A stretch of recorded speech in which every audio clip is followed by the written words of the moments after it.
मैं कामना Mishra true media के कार्यक्रम एक मुलाकात में आप सबका स्वागत करती हूँ। जैसा कि आप सभी लोग जानते हैं कि नारी और प्रकृति सौंदर्य का प्रतीक है।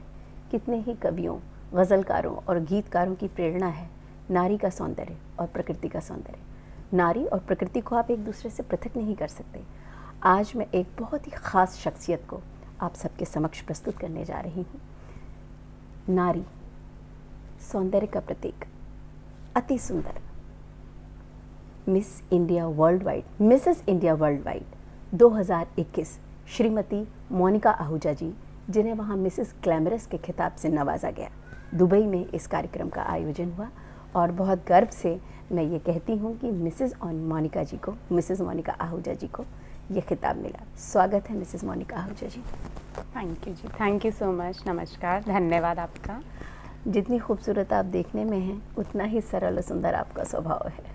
शुक्रिया, बहुत बहुत शुक्रिया आपका। आपकी यात्रा के बारे में जानने के लिए हमारे दर्शक उत्सुक हैं। सबसे पहले आपकी एक विशेषता है, वो मैं बता दूं कि ये 2 बड़े बड़े बच्चों की माँ हैं और उसके बाद इन्होंने अपने आप को इतना खूबसूरती से मेंटेन किया है कि लड़कियों को भी पीछे छोड़ दिया है सौंदर्य में। ये इनकी विशेषता है।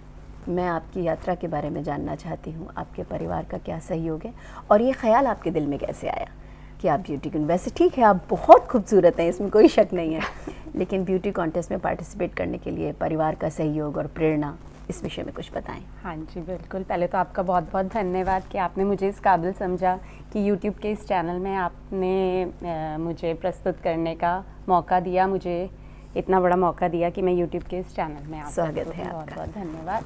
बताइए। हाँ जी, पहले तो ये कहना चाहती हूँ कि आप सबको पता है, मीडिया में भी सब जगह, कि ये दुनिया एक तरह से अलग दुनिया है जिसमें हिस्सा लेना बहुत आसान बात नहीं है। ग्लैमर वर्ल्ड ये अलग ही है। लेकिन जब तक हमें अपनी फैमिली का सपोर्ट ना हो, अपने हस्बैंड का, मदर इन लॉ, पूरी फैमिली का सपोर्ट ना हो तो हम कुछ भी नहीं कर सकते।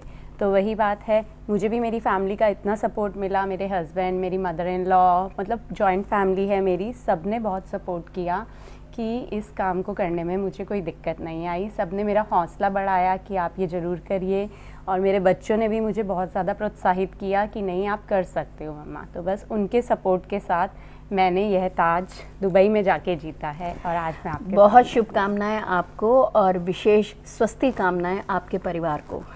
और आपके बच्चे, आपके बेटे, उनके विषय में थोड़ा सा बताइए और किस तरह से उन्होंने आपको प्रोत्साहित किया, क्योंकि जब बच्चे युवा हो जाते हैं तो उनका दृष्टिकोण भी और उनकी सलाह, उनकी राय भी बहुत मायने रखती है। अपने बेटों के बारे में थोड़ा सा बताइए। बिल्कुल, मेरे बेटे, 2 बेटे हैं, एक 12th क्लास में है और एक बेटा मेरा कनाडा में BBA करने गया हुआ है।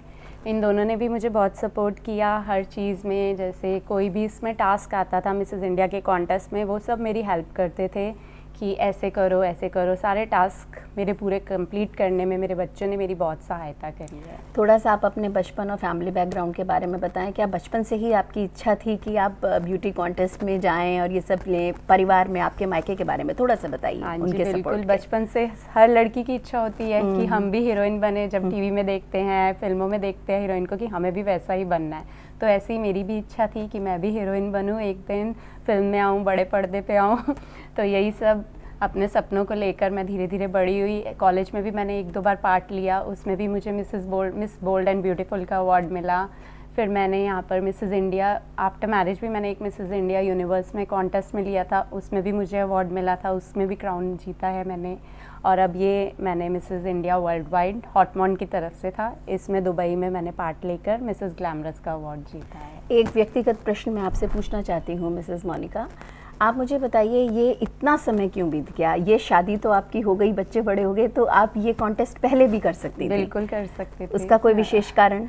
बस विशेष कारण कुछ नहीं है, यही है कि पहले होता है थोड़ा फैमिली को देखना, बच्चे छोटे थे तो बच्चों की देखभाल, बच्चों पे पूरा ध्यान देना कि उनकी पढ़ाई का, मतलब आपने माँ होने का, पत्नी और बहू होने के कर्तव्य को पहले निभाया, उसी को पहले महत्व दिया। बिल्कुल, पहला महत्व यही था क्योंकि सबकी यही होती है फर्स्ट प्रेफरेंस। एक नारी पहले एक माँ है, पत्नी है, बहू है, बेटी है। वो सारे अपने कार्य कर कर जब ऐसे लगा कि हाँ अब मैं अपने सारे फर्ज से कुछ हद तक फ्री हूँ कि अब मैं कुछ अपने लिए टाइम दे सकती हूँ, बहुत अच्छी बात है। लेकिन आप ये बताइए कि इस सब में आम महिलाएं होती हैं, जैसे कि मैं बताऊँ आप मध्यम वर्गीय परिवार से हैं, आनंद विहार क्षेत्र से हैं, मतलब एक आम मध्यम वर्गीय परिवार की एक महिला जो गृहिणी है, माँ है, उसके लिए इस तरीके से अपने को फिट करके रखना, उस सपने के लिए निरंतर प्रयास करते रहना कि आपने इतना अच्छा फिगर मेंटेन किया है, माशाल्लाह बहुत खूबसूरत है, इसमें कोई शक नहीं है, लेकिन ब्यूटी को मेंटेन करना, वो खान पान, क्योंकि जैसे आपने देखा है वज़न ऐसा हो जाता है, झुर्रियाँ पड़ जाती हैं, मोटापा,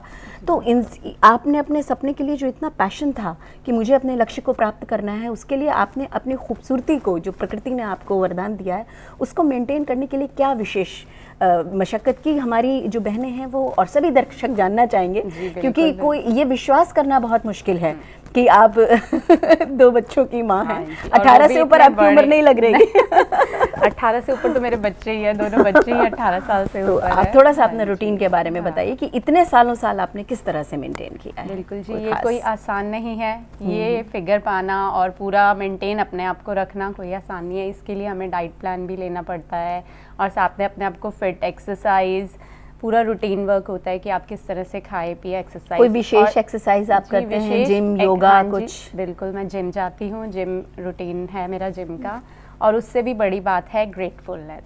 सबसे पहले हमें हर चीज़ का शुक्राना करना चाहिए। जब तक हम ग्रेटफुल नहीं होंगे हर चीज़ को लेके, तो हम कुछ भी नहीं प्राप्त कर सकते। अच्छा, ये रूटीन, इसका मतलब आपकी लगातार मेंटेन ही रही। बिल्कुल। तो जब बच्चे होने के बाद, गर्भावस्था के बाद या शिशु जन्म के बाद, क्या आपका वजन बढ़ा था? हाँ जी, बिल्कुल, मेरा वजन बढ़ा था, जैसे नॉर्मल बाकी महिलाओं के संग होता है।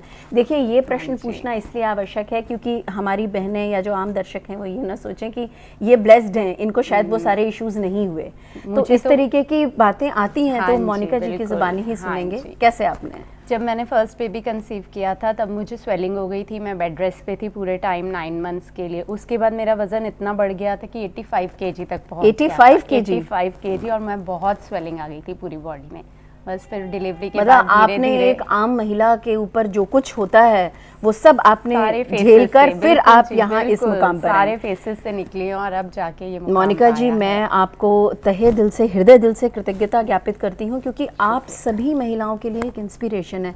कुछ भी प्राप्त करना आसान नहीं है लेकिन नामुमकिन भी नहीं है। आप इसकी जीती जागती एक मिसाल हैं, उदाहरण हैं, इंस्पिरेशन है सोसाइटी में कि आप जैसा कि देख सकते हैं कि श्रीमती मोनिका आहूजा के चेहरे पे जो ग्लो है, जो उन्होंने भगवान का शुक्रिया अदा करने की बात करी, ये तो है ईश्वर का आशीर्वाद, दृढ़ निश्चय, संकल्प और अनुशासन। डिसिप्लिन लाइफ में बहुत इंपॉर्टेंट है, तो व्यक्ति कुछ भी पा सकता है। और एक प्रश्न मैं आपसे और पूछना चाहती हूँ मोनिका जी, देखिए ये ग्लैमर वर्ल्ड है, बुरा मत मानिएगा, लेकिन ग्लैमर वर्ल्ड में अब जैसे आपका सोशल नेटवर्किंग साइट्स पे इतने अकाउंट हैं, हम देखते हैं तो हर तरह के कमेंट आते हैं, ट्रोलिंग भी होती है, लोग, समाज है देखिए, तो उसको आप कैसे हैंडल करती हैं और आपके पतिदेव और बच्चे कैसे हैंडल करते हैं? ये निजी क्वेश्चन है, लेकिन अब चूंकि आप एक पब्लिक फिगर हैं तो एक सामाजिक महिला हैं, तो इस प्रश्न का उत्तर आप दीजिए। हाँ जी, कैसे आप? देखिए, लोगों का तो काम है बोलना, ये तो एक कहावत ही है, लोगों का काम है बोलना, कुछ तो लोग कहेंगे, तो लोग तो बोलते ही रहेंगे। अगर हम कुछ अच्छा करेंगे वो तब भी बोलेंगे, बुरा करेंगे तब भी बोलेंगे। तो इसके लिए सबसे ज़रूरी है इग्नोर करना। जितना इग्नोर करेंगे हम लोगों को उतना ही ज़्यादा अच्छा रहेगा। तो इसलिए हम हर चीज़ को इग्नोर करते हैं। ऐसे ही मेरे सपोर्टिव फैमिली है, वो भी सब इग्नोर करते हैं। उनको पता है कि ये तो दुनिया है, ये सब चलता ही रहेगा। कोई विशेष समस्या कभी आई आपको इसके कारण? ऐसी इतनी तो ब्लेसिंग्स है गुरुजी की और पूरी ग्रेटफुलनेस है हर चीज़ में कि कोई दिक्कत कुछ नहीं आई है अभी तक। चलिए, बहुत अच्छी बात है। बहुत बड़ा मैं ईश्वर से प्रार्थना करती हूँ कि किसी कोई समस्या ना आए। अब आप अपने फ्यूचर प्लान्स बनाइए। क्या आप मॉडलिंग कर रही हैं, कोई असाइनमेंट्स आपने, या आप भविष्य के बारे में क्या सोचती हैं? अभिनय, मॉडलिंग, क्या सोचा है आपने? नहीं, अभी तो जैसे अब ये मैं दुबई से ताज जीत कर आई हूँ, तो अभी यही सोचा है कि इसको 1 साल तक, तो क्योंकि कॉन्ट्रैक्ट भी होता है हमारे में कि हम कहीं और पार्ट नहीं ले सकते। जी जी। तो अभी 1 साल तक तो इसी को, ताज को ही अपने पर संभाल के रखना है। उसके बाद सोचेंगे कि आगे क्या करना है। बाकी थोड़े ऑफर्स जो आते रहते हैं साथ में, वो मैं जरूर करती हूँ। किस तरह के ऑफर, वो बताइए आप, क्या इच्छा है आपकी? मैं एक मेकअप आर्टिस्ट भी हूँ बाय प्रोफेशन, तो मेकअप आर्टिस्ट से रिलेटेड भी आते हैं। इन्फ्लुएंसर, आपको पता आजकल सोशल मीडिया का ज़माना है, इंस्टाग्राम पे एज एन इन्फ्लुएंसर हूँ मैं, तो इन्फ्लुएंसर की मुझे कोलैबोरेशंस आती है, तो मैं वो सब भी करती हूँ साथ साथ एज अ मॉडल। मतलब साइड बाय साइड वर्क भी कर रही हैं, साइड बाय साइड ब्यूटी भी मेंटेन कर रहे हैं, परिवार भी चला रहे हैं, मल्टी टैलेंटेड। बहुत अच्छी बात है। और और इन सब बातों के साथ मैं आपको शुभकामनाएं देना चाहती हूँ। और इस इंटरव्यू को विराम देने से पहले मैं चाहूँगी कि आप महिलाओं को विशेष रूप से, वैसे तो सभी दर्शकों को, लेकिन महिलाओं को प्रेरणा स्वरूप 2 शब्द बताएं अवश्य। बिल्कुल। श्रीमती मोनिका आहूजा। हाँ जी, शुक्रिया जी। मैं ये कहना चाहूँगी कि इस दुनिया में कुछ भी पाना असंभव नहीं है। संभव तभी है जब आपको आपकी पूरी फैमिली का सपोर्ट हो और आप हर चीज़ का शुक्राना करते जाए। ग्रैटिट्यूड इज़ द मेन की टू सक्सेस। तो इसलिए मैं कहना चाहूँगी कुछ भी असंभव नहीं है, बस आप में दृढ़ निष्ठा होनी चाहिए हर चीज़ को पाने की, और लगन के साथ लगो तो कोई मंजिल दूर नहीं है। धन्यवाद। बहुत बहुत धन्यवाद मोनिका आहूजा जी।